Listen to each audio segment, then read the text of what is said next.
Hello, welcome back to the channel, and today we'll be doing the Week 4 reactionary poll for the BS poll, and my playoff, spoiler alert, playoff is unchanged, and then quickly walk through our picks, how we did, and just overall weekend recap. I wasn't able to watch a ton of live action football. I had to go back and look at it after we were at the National Championships last weekend for sailing, so that was a lot of fun.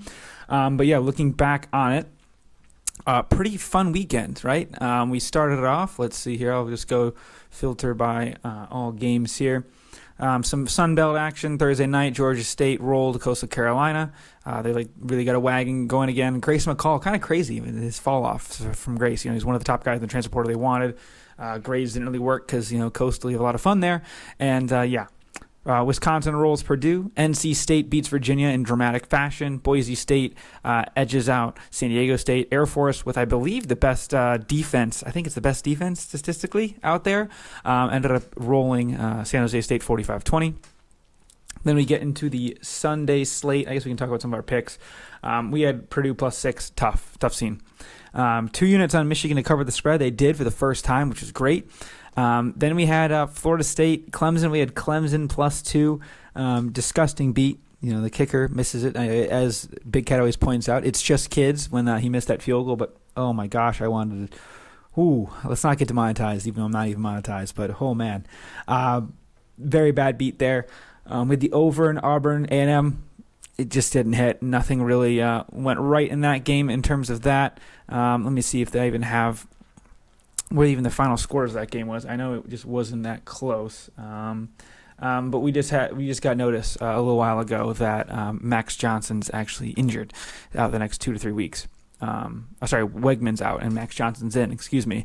We had 27-10. So Auburn travels to. I think they travel to, I believe. No, they're at home against Georgia this week. So that's going to be a very interesting game.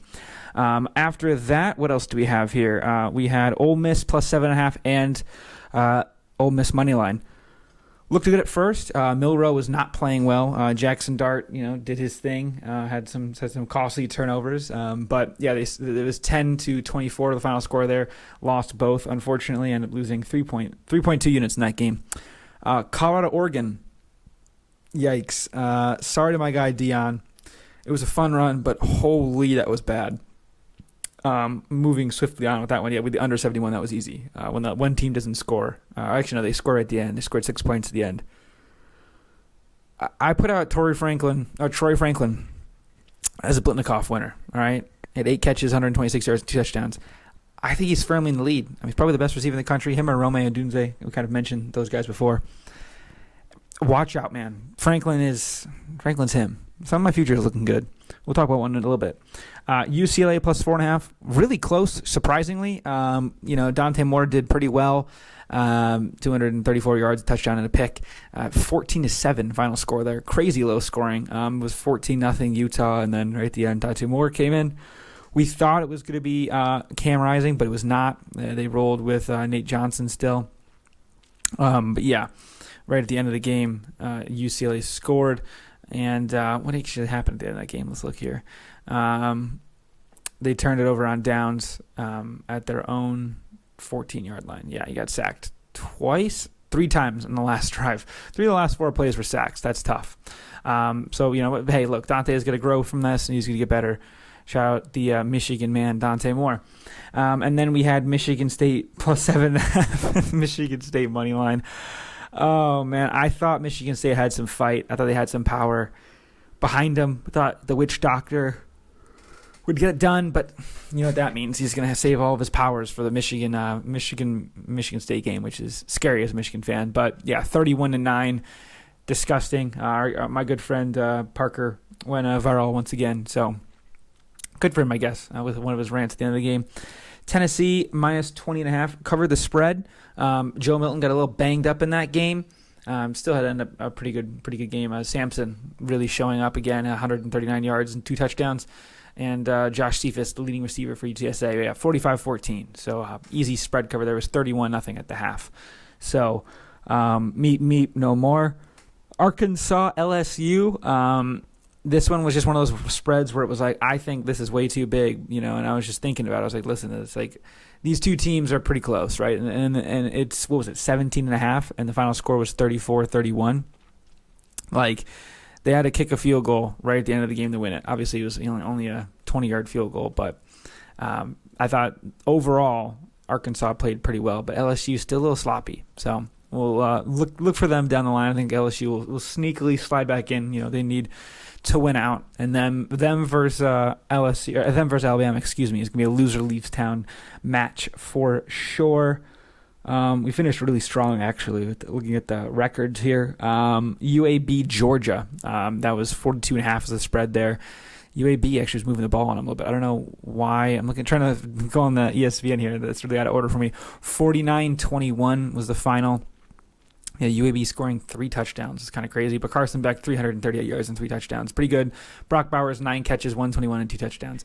There you go. Back to normal, because some of the talk about Brock Bowers is getting a little disrespectful. I'll save the one pick. And then Washington -21. We ended up taking that one. That was a pretty good pick. Michael Penix will win the Heisman this year. That's a guarantee by me. Michael Penix will win the Heisman this year. Maybe as a clip for later down the road. I know we've obviously given him out at 16-1, and now it's down to, I think, like plus 200, plus 300, which is crazy. So we're doing great there. Other quick roundups: Penn State shut out Iowa 31-0. Really good stuff there. I almost moved Penn State above Michigan, but I can't because I'm biased. But yeah, that's what I have for right now. Final pick: Ohio State money line -170. I knew it was happening. Okay, I knew it was happening. And if anyone's watching that game and didn't think that Ohio State was going to win on that last drive, I don't know. I guess you just don't know ball. It is what it is. But Kyle McCord, no touchdown passes. Trevor Henderson, one big long run. Ibuka did most of the work. I'm on record hating on Ibuka a lot. I think he's not that good, but shut me up a little bit this game. I don't know. Ohio State fans are pumping their chest. Obviously, it's an important game to win, but it was kind of gross, kind of yucky. Both teams were really bad to me. That was what I came out of it. And you got to win those games. Championship teams win those games. I'm not calling Ohio State a championship team by any means right now, but you need to win those games clearly to end up winning it all. So good on them for doing it, I guess. I hate to say it. It's between a rock and a hard place this game because it's two of the biggest rivals of Michigan. 10 minutes, we're going to have a talk about Marcus Freeman, and some NFL things happen too. Okay. Marcus Freeman, noted alumni of Ohio State University, by the way, so I just want that on record. Unbelievably bad coached game. The final drive, it was, you took a sack, and then you threw a screen, which is incomplete, to save a timeout for Ohio State. They then went down the field. You were rushing 4 or 5, blitzing a little bit. You did a great job. It was really messing them up. They were not prepared for the blitz, and it forced a lot of problems. Then you go to prevent on 3rd and 19, which I guess is semi-understandable. But, it never works. And then the final 2 plays of the game, after you call a timeout, you have 10 men on the field. How does that happen? You're a professional, highly paid player, a coach, obviously. How do you let that happen? It's just ridiculous. He should be fired. Marcus Freeman should be fired. There. Now, moving into the rankings for this week, we've got some new entries. I've obviously here. We'll put the poll right here. Number 25, Liberty. Is this because I have their fantasy quarterback? Probably. 24, Oregon State. A bad loss to Wazoo, but credit to me. How many people had Wazoo ranked early? I think it was just me. Shout out Stewie here. Syracuse, 23. 4-0 against the spread gets you in the top 25 in my books. And analytically, they're actually a really good team. SP Plus loves them. Or not, what's it called? SP Plus loves them. LSU, 22. Florida, 21. Missouri, 20. Louisville, 19. Notre Dame, 18. Kansas, 17. Duke, 16. The U, 15. UNC, 14. Wazoo, 13. Alabama, 12. Utah, 11. OU, 10. USC 9. Ohio State slides up a little bit to 8 here. Oregon at 7. Another buzzsaw win. FSU 6. Hard win on the road, even though you probably should have lost. Hook'em 5. 4, Penn State, really want to move them up. Wazoo 3, or Washington, not Wazoo, excuse me, Washington 3, one of my favorite teams out there. Michigan 2, my team. Georgia 1.